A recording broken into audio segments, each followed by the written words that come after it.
Hello aspirants, welcome to re academy. So इस video में हम लोग कवर करने जा रहे हैं early uprising and revolts against the British. तो काफ़ी इंपॉर्टेंट टॉपिक है। आपके यूपीएससी सिविल सर्विस का एग्ज़ाम हो या एपीएफसी के एग्ज़ाम में भी आपसे मॉडर्न हिस्ट्री में यहाँ से क्वेश्चन आएंगे। तो बहुत सारे रिवोल्ट और हर बार क्वेश्चन आते हैं, तो आपके एग्ज़ाम के लिए बहुत इंपॉर्टेंट है। तो फ़कीर विद्रोह और सन्यासी विद्रोह को कवर करने वाले हैं। इसके साथ इस वीडियो हम लोग देखेंगे कि इन जो रिवोल्ट्स हुए थे, सन्यासी विद्रोह हो, चाहे फ़कीर विद्रोह हो, चाहे रिवॉल्ट ऑफ 1857 इटसेल्फ, तो इन सारे ही विद्रोह का रीज़न क्या था, तो एक बैकग्राउंड देखेंगे। और इन दोनों ही रिवोल्ट्स को यहाँ पे हम लोग कवर करने जा रहे हैं। और बाकी जितने भी रिवोल्ट्स हैं आपके एग्ज़ाम के लिए इंपॉर्टेंट, उन सभी को हम लोग डिफरेंट वीडियोज़ की मदद से यहाँ पे कवर करेंगे। तो वीडियो आपके लिए बहुत इंपॉर्टेंट है। अगर आप एपीएफसी की प्रिपरेशन कर रहे हो या सिविल सर्विस की प्रिपरेशन कर रहे हो, तो वीडियो को आपको बहुत ही अच्छे से ध्यान से देखना है। तो स्टार्ट करते हैं वीडियो को।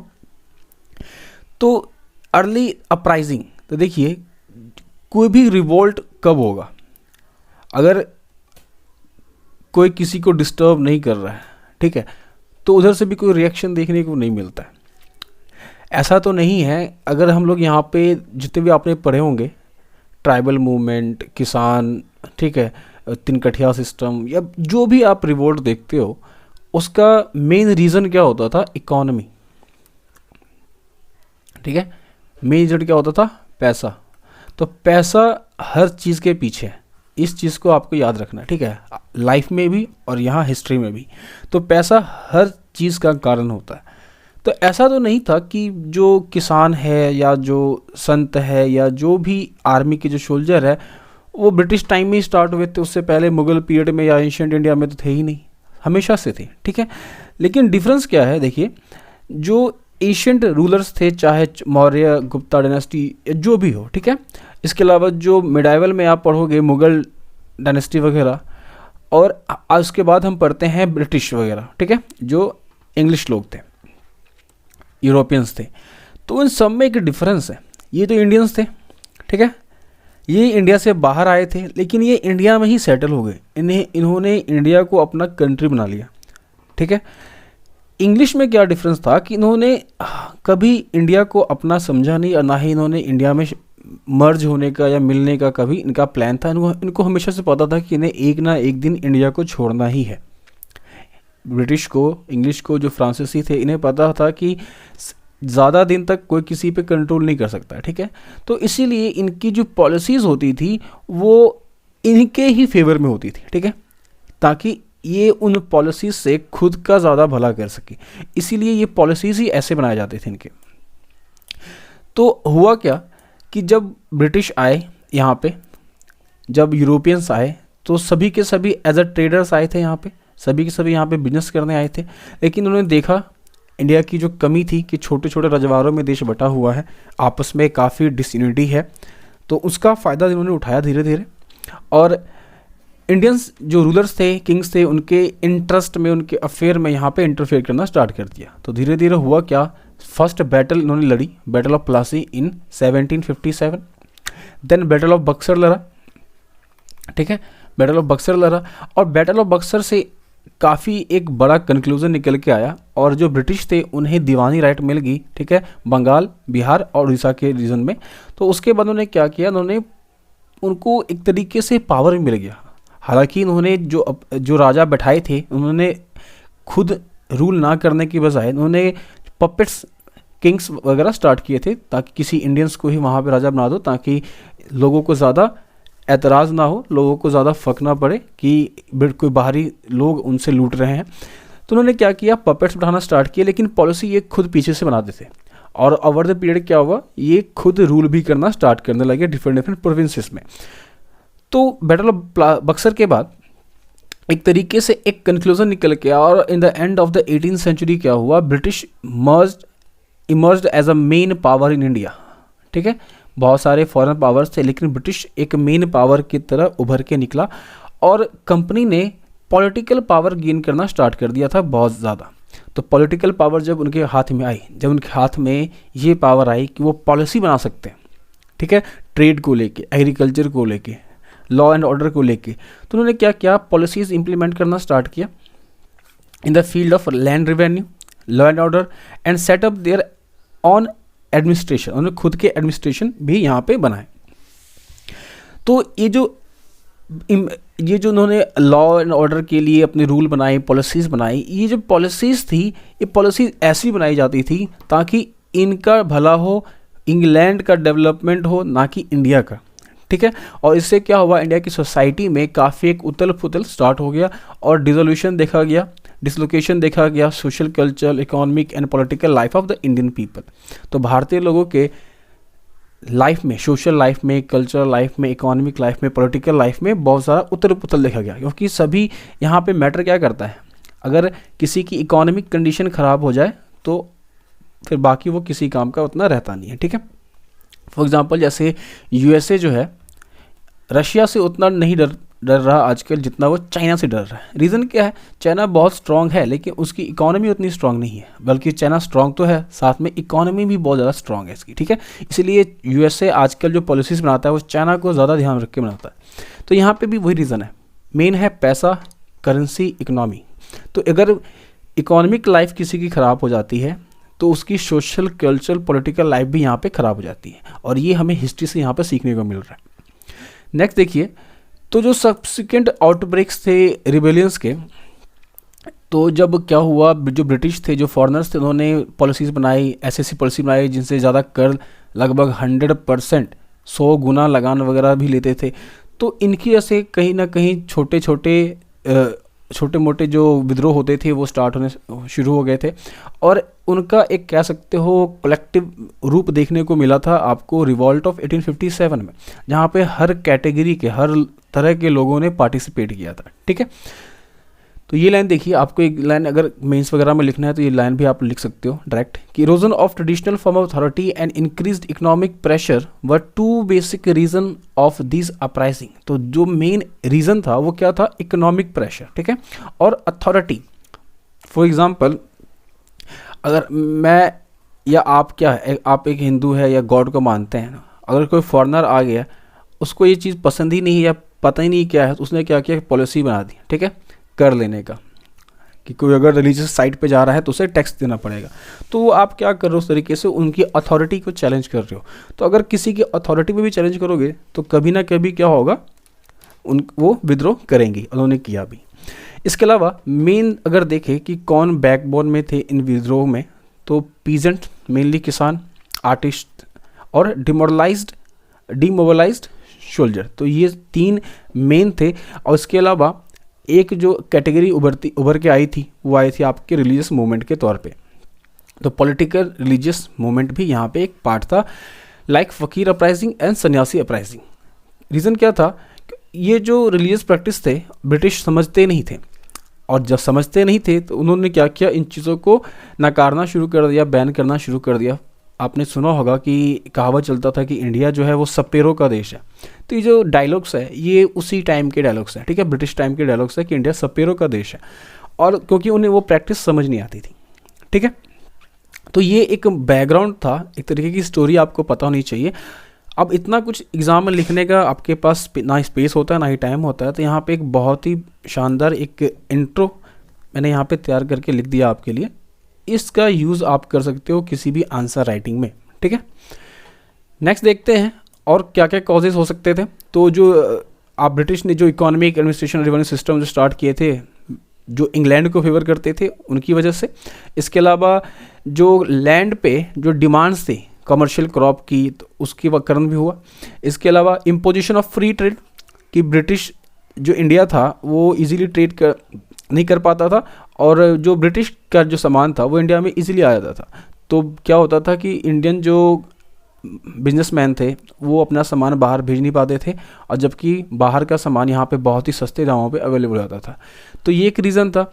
और इन सभी का अगर क्या हो, इन सभी के लिए अगर किसी को क्लेम करना था, किसी को कोर्ट में जाना था, तो लीगल सिस्टम जो था वो काफ़ी ज़्यादा न्यू था यहाँ पे इंडियंस के लिए, और काफ़ी पेचीदा और काफ़ी पैसे वाला। तो पैसे लगते थे, तो एक तो किसान गरीब या पहले उनके पास पैसे नहीं है, और कोर्ट में जाने के लिए भी उनके पास पैसे चाहिए।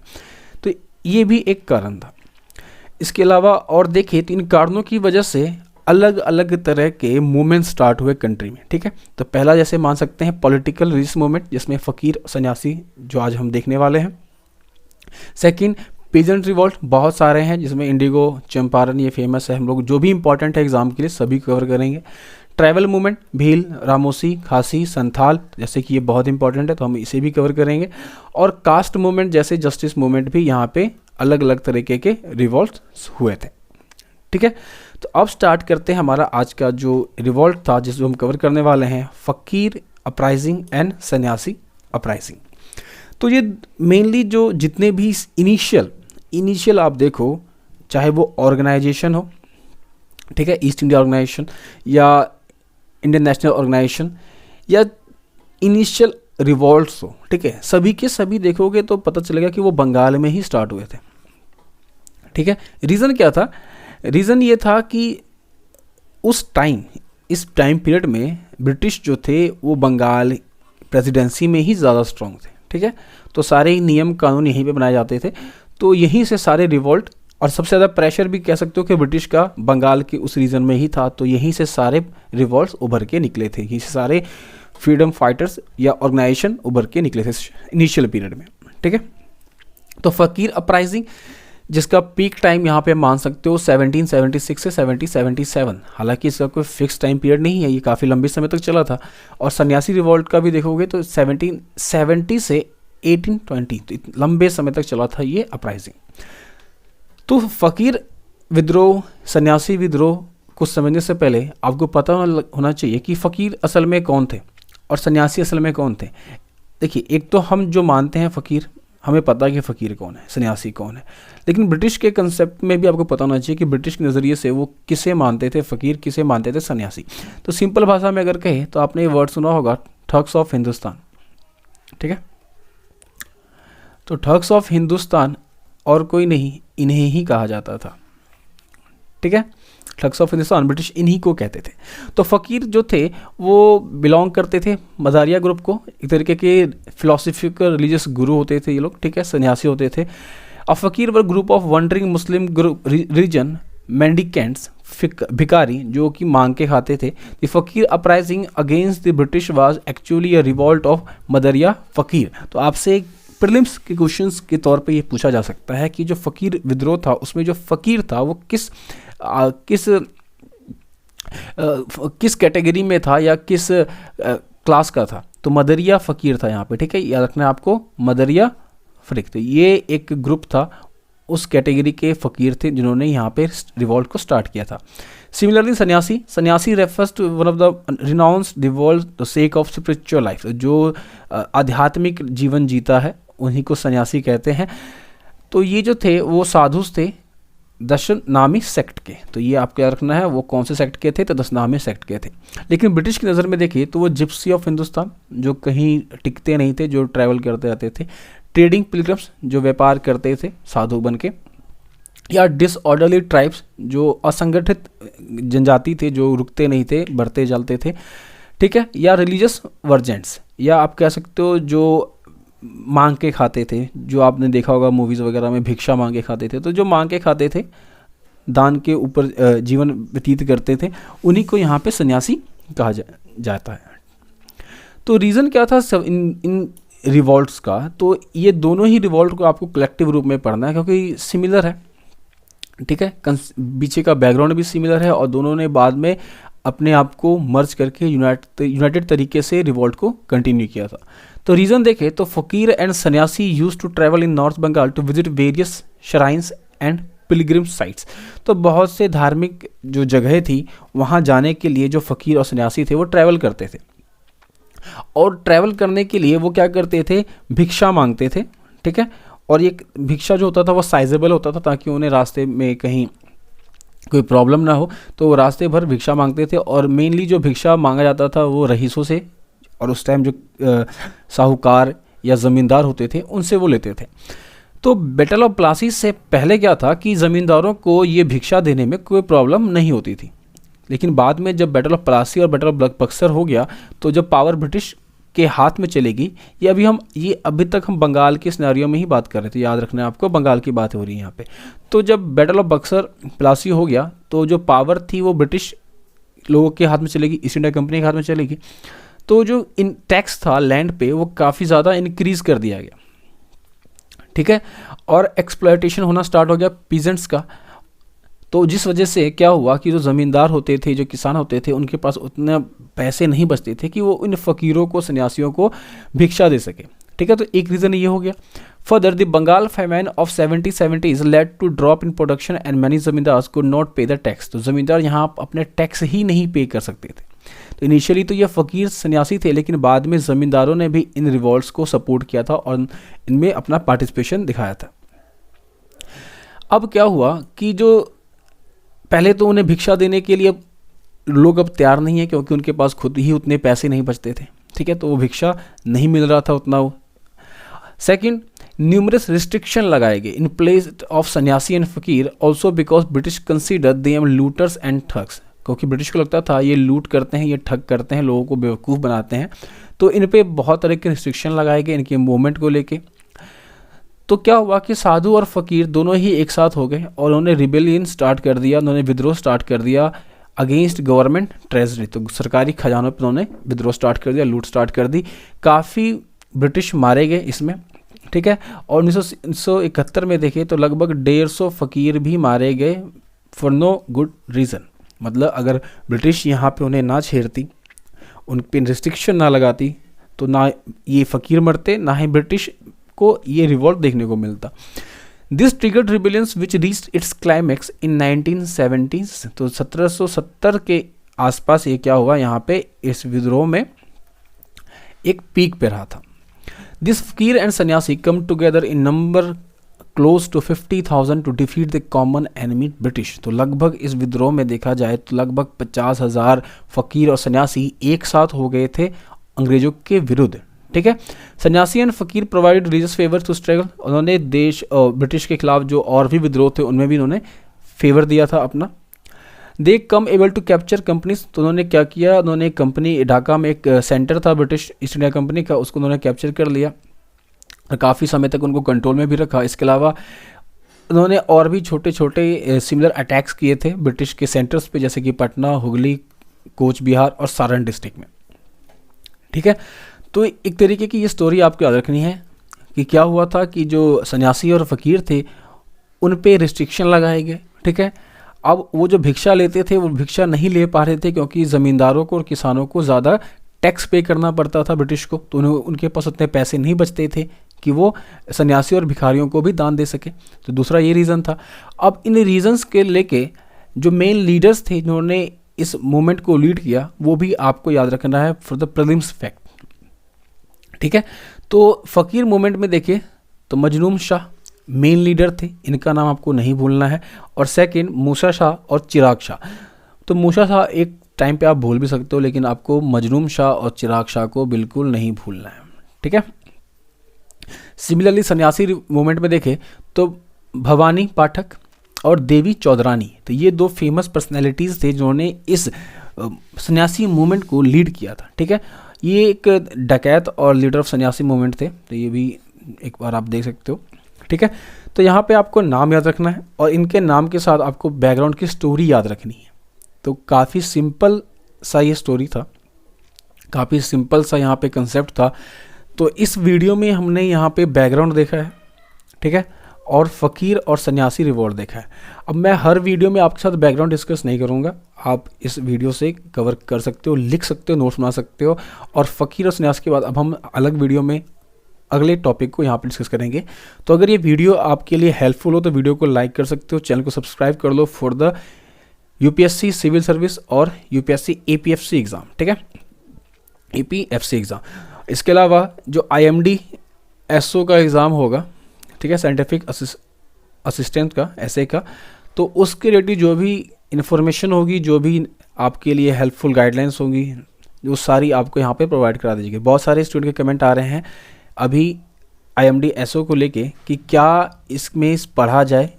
जो सेकंड पेपर है इलेक्ट्रॉनिक्स का, इलेक्ट्रिकल एंड इलेक्ट्रॉनिक्स का, फिजिक्स का और यहाँ पे कंप्यूटर साइंस का, तो इसके लिए मैं वीडियोस लेके आऊँगा। मेरे नॉन में अभी जो भी हैं यहाँ पे इलेक्ट्रॉनिक्स से भी ग्रेजुएट वो ऐसे हैं जो ने इस जॉब में अभी कर रहे हैं, फिजिक्स से भी वो है जो इस जॉब को कर रहे हैं, और कंप्यूटर साइंस से भी है जो इस जॉब को कर रहे हैं। तो मैं कोशिश कर रहा हूँ कि ये आपसे एक बार रूबरू हो जाए इस चैनल पे, या वो कंटेंट आपके साथ शेयर कर सके।